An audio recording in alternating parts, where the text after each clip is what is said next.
सुभाष नाटावास जी।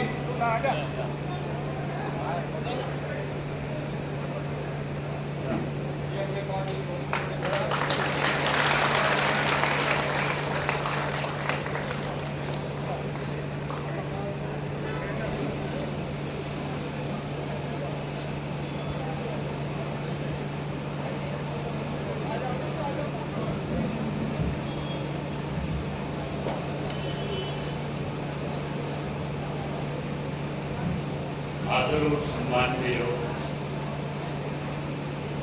Indian national Lokdal party के जिला के अध्यक्ष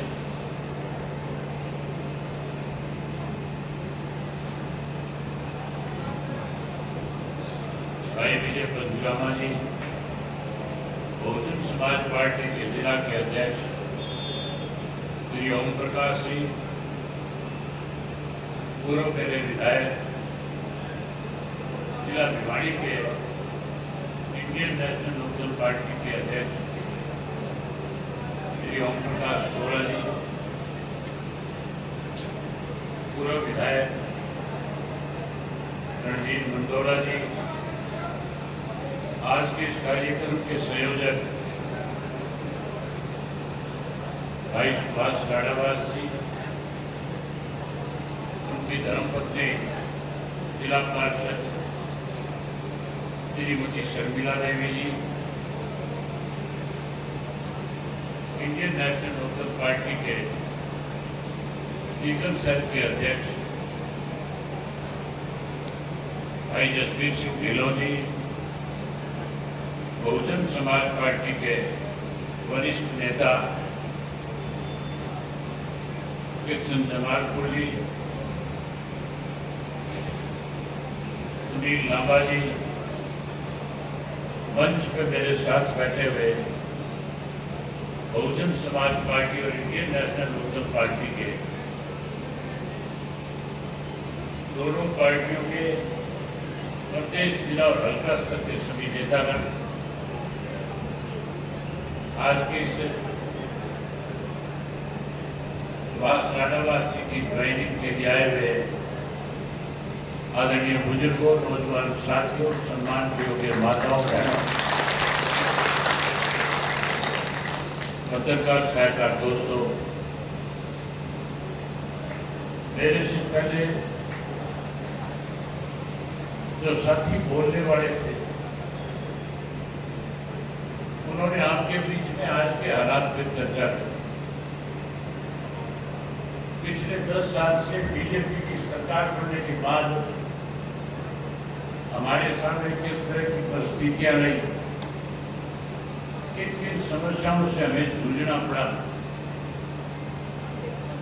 भारतीय जनता पार्टी ने अपने किए हुए वायदे पूरे करने के बजाय हमारे सामने दिक्कत और कठिनाइयां खड़ी करी। ये सारी बातें बहुत विस्तार से आपके बीच में रखी गई। अगर मैं उन बातों को दोहराऊंगा तो बहुत लंबा समय लग जाएगा। सबसे पहले तो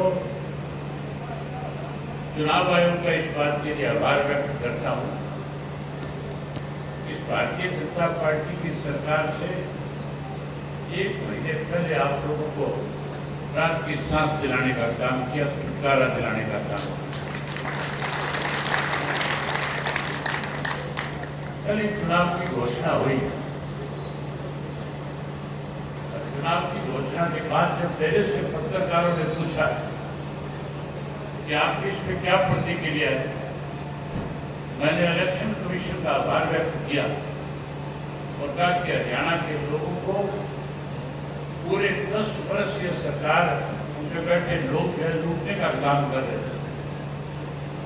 इलेक्शन कमीशन ने 1 महीना पहले इलेक्शन करा के लोगों को राहत देने का काम किया। इसके लिए मैं उनका आभार व्यक्त करता हूं। साथियों, भारतीय जनता पार्टी की सरकार जब सत्ता में आई थी उससे पहले 10 साल कांग्रेस का राज था, केंद्र में भी, प्रदेश में। कांग्रेस के 10 साल के कुशासन से लोग परेशान हुए, दुखी हुए और लोगों ने एक मन बना लिया था, फैसला कर लिया था कि कांग्रेस को देश से भी सत्ता से बाहर करेंगे और प्रदेश से भी सत्ता से बाहर करेंगे। 10 साल में परेशान हुए लोगों ने जब चुनाव हुआ तो मोदी की बात पे विश्वास किया। मोदी जी खुल के कहते थे कि मेरी सरकार बनने के बाद कांग्रेस के राज में जो धन लूट करके विदेश के बैंकों में जमा कराया, मैं उस काले धन को वापस लेकर के आऊंगा और हर आदमी के खाते में 15-15 लाख रुपए जमा करा दूंगा। दूसरा बड़ा वायदा किया था पढ़े लिखे नौजवान बच्चों के साथ कि हर वर्ष 2 करोड़ पढ़े लिखे नौजवानों को रोजगार और नौकरी दूंगा। फिर किसान के साथ वायदा किया था, कहा था कि स्वामीनाथन की रिपोर्ट लागू करूंगा, एमएसपी का कानून बनाऊंगा। और ये भी कहा था कि किसान की फसल के दाम 2 गुना करूंगा, महंगाई पे रोक लगाऊंगा। और इन माताओं बहनों से वायदा किया था और कहा था कि मेरी सरकार बनने के बाद चूल्हे से छुटकारा दिला दूंगा, घर घर में मुफ्त के गैस के कनेक्शन दे दूंगा। ये 4-5 बड़े वायदे थे, हर वर्ग के लोगों को प्रभावित करते थे। वायदे पूरे करने की बजाय ऐसे कानून बनाए, इस तरह के फैसले लिए कि लोग परेशान हो गए। इस देश में नोटबंदी लागू करके आम लोगों को परेशान मोदी जी ने किया। उसके बाद जीएसटी लागू करी, अग्निवीर योजना लेकर के आए, किसान की फसल के दाम 2 गुना करने के बजाय, स्वामीनाथन की रिपोर्ट लागू करने की बजाय 3 काले कानून बनाए। 15-15 लाख रुपए देने की बात करी थी। मैंने पिछले साल परिवर्तन यात्रा करी, 6 महीने 11 दिन लगातार पैदल चला था। 4200 किलोमीटर का सफर किया, 90 के 90 विधानसभा क्षेत्रों में गया और 2000 से ज्यादा गांव, शहर और कस्बे नापे मैंने। नौजवानों से मिला, माताओं बहनों से मिला, बुजुर्गों से मिला। जिस भी गांव में गया, लोगों से खुल के पूछा कि बीजेपी की सरकार बनने के बाद कौन से ऐसे काम इन्होंने किए जिसकी वजह से आप लोगों को लाभ मिला। सब लोग कह रहे थे लूट के खा गए। मैंने बहुत नजदीक से हरियाणा देखा। हरियाणा प्रदेश की हालत पिछले 10 साल में ऐसी कर दी। हम पहले सुना करते थे कि जंगल का राज बिहार में है, लेकिन हरियाणा की हालत उससे भी ज्यादा खराब हो गई। जब गांव में जाकर के लोगों से बातचीत करी, पूछा कि तुम्हारे गांव में मोदी की, बीजेपी की, बीजेपी की सरकार बनने के बाद कौन से अच्छे काम हुए जिससे फायदा हो। जब पूछा स्कूल कितने का है, स्कूल में मास्टर कितने हैं, सामने से जवाब आ रहा था मास्टरों की कमी की वजह से स्कूलों को ताले लगे। चौधरी ओम प्रकाश चौटाला मुख्यमंत्री थे, उन्होंने बड़े बड़े गांव में डिस्पेंसरी बनाई, पीएचसी बनाई, सीएचसी बनाई। जब लोगों से पूछा कि डॉक्टर है, तो जवाब था डॉक्टर नहीं। सड़कें टूटी हुई है, पीने का पानी नहीं है, बदतर हालत, लोग परेशान थे, लोग बदलाव चाहते। आज इतनी बड़ी संख्या में आप आए हो, इससे एक सीधा संदेश जाएगा कि बारडा की जनता ने फैसला कर लिया कि अब की बार जिसके भी चश्मे का निशान जिसके पास होगा, हम उसको भारी बहुमत से जिता करके भेजेंगे और अपनी सरकार बनाएंगे। साथियों, जब हरियाणा में घूम रहा था, लोग बता रहे थे कि भ्रष्टाचार बढ़ रहा है, कानून व्यवस्था खत्म हो रही है। पढ़े लिखे नौजवान बच्चों से जब मिलता था, पूछता था कोई रोजगार नौकरी है,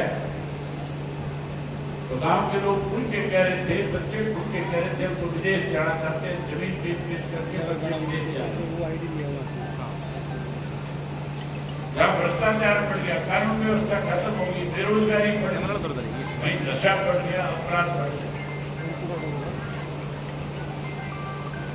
आज कोई सुरक्षित नहीं है। हरियाणा प्रदेश के अंदर 19 से ज्यादा बड़े घोटाले, 30 से ज्यादा पेपर लीक हुए। पेपर लीक का गरीब आदमी का हुआ, जो पढ़ा लिखा बच्चा था, फार्म भरने के लिए 2-2 हजार रुपए देने पड़ते हैं। 10-10, 15-15 नौकरियां निकलती है, सबके फार्म भरते हैं, 15-15, 20-20 हजार रुपए लग जाते हैं।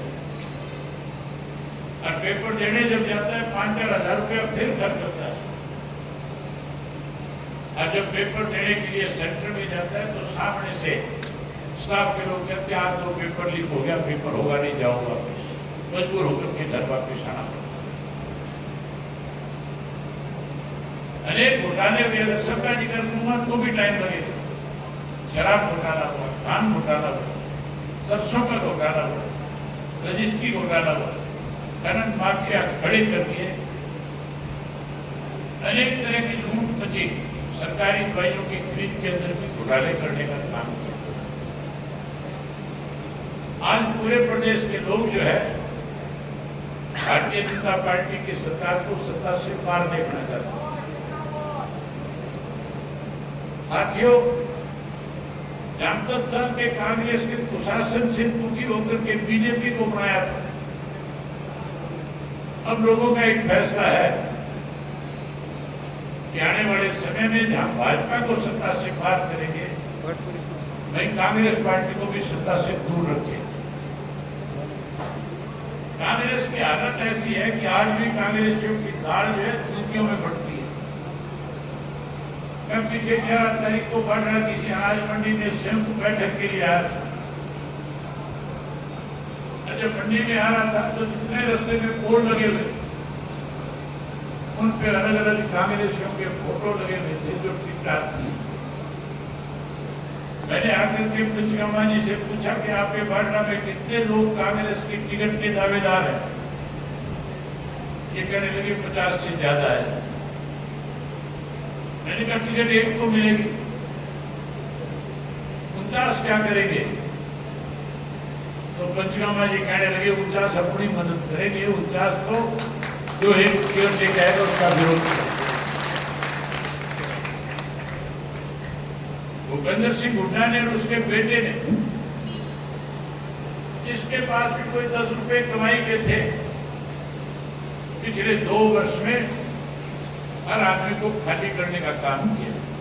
जो चला गया, जिसने राम राम कर ली, उसी के कंधे पे हाथ धर दिया, कह दिया हो जाते हो एमएलए बढ़ाएंगे, टिकट देंगे। इस ऐसा हाथ रखा कि घर पहुंचने से पहले ही पोस्टर छपवाने शुरू कर दिए। अब हालत ये है कि जब टिकटों का बंटवारा होगा तो फिर आपस में झूठ हो जाएगा। ये तो इस हरियाणा प्रदेश में एक अकेली पार्टी इंडियन नेशनल उत्तर पार्टी है जिसमें डिसिप्लिन है। जिन लोगों ने अनडिसिप्लिन किया था उनको बाहर का रास्ता दिखा दिया था। अब तो हर पार्टी का कार्यकर्ता सच्चे मन से एक ही बात करता है, चाहे वो बहुजन समाज पार्टी का है, चाहे वो इंडियन नेशनल उत्तर पार्टी का है, वो अब की बार उम्मीदवार नहीं देखेगा। अब की बार कार्यकर्ता केवल और केवल चश्मे और हाथी का निशान देखेगा। आप भी निशानी देखोगे, उम्मीदवार देखोगे। निशान देखोगे तो हाथ खड़ा करो, मेरे साथ में निशान देखेंगे। अगर निशान देखोगे तो फिर आपका राज बढ़ने से कोई नहीं रोक सकता, तो फिर भी आपका राज बनेगा। आज साथियों, भारतीय जनता पार्टी वाले दोबारा सत्ता में आने के लिए रोजाना नए नए वायदे करने का काम करते हैं। हैरानी की बात है, कल का अखबार पढ़ रहा था, मुख्यमंत्री ने 600 शिलान्यास किए और साथ साथ फाउंडेशन रखने का काम किया। अगर भारतीय जनता पार्टी अच्छे काम करती तो फिर आज झूठी घोषणाएं करने की जरूरत नहीं। ना केवल बीजेपी झूठ बोल करके अब फिर सत्ता में आना चाहती है, भाईचारे को तोड़ के सत्ता में आना चाहती है।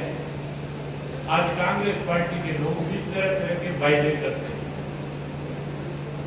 भूपेंद्र सिंह हुड्डा ने ध्यान देता है, कहता है 6,000 रुपए बुढ़ापा पेंशन कर दो।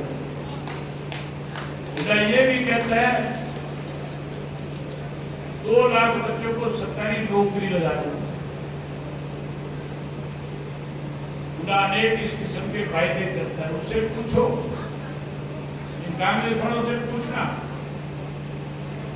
10 साल मुख्यमंत्री के पद पे रहे थे, 10 साल राज था तुम्हारा, उस 10 साल के दौरान तुमने बुढ़ापा पेंशन क्यों नहीं बढ़ाई? उस 10 साल के अंदर पढ़े लिखे नौजवान बच्चों के साथ भेदभाव क्यों किया? साथियों, भूपेंद्र सिंह हुड्डा मुख्यमंत्री हरियाणा का नहीं, रोहतक का था। अगर नौकरी लगे तो रोहतक में, कोई विकास के काम हुए, सड़कें बनी तो रोहतक में। आपने देखा होगा जब रोहतक से भिवानी की तरफ आते कलानौर आता है, कलानौर के बाद भिवानी जिले का बड़ा गांव आता है।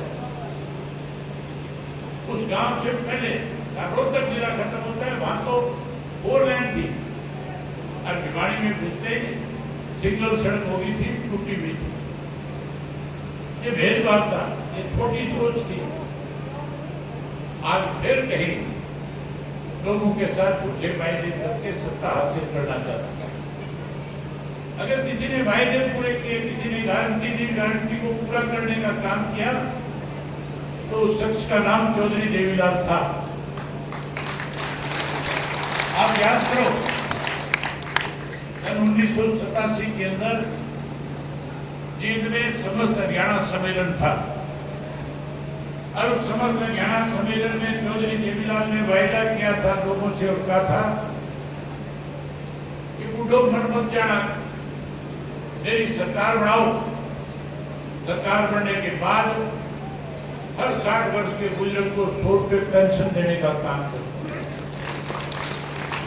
लोगों के साथ वायदा किया था और कहा था कि सरकार बनने के बाद किसान जो आज कर्जे में डूबा हुआ, मजदूर जिसके पास आज पैसा नहीं है, छोटा दुकानदार दुखी है, कहा था सरकार बनने के बाद 10-10 हजार रुपए के कर्जे माफ करूंगा। और ये वायदा किया था कि गरीब की बेटी की शादी में दिक्कत कठिनाई ना आए, उसके लिए 5100 रुपये कन्यादान के लिए दूंगा।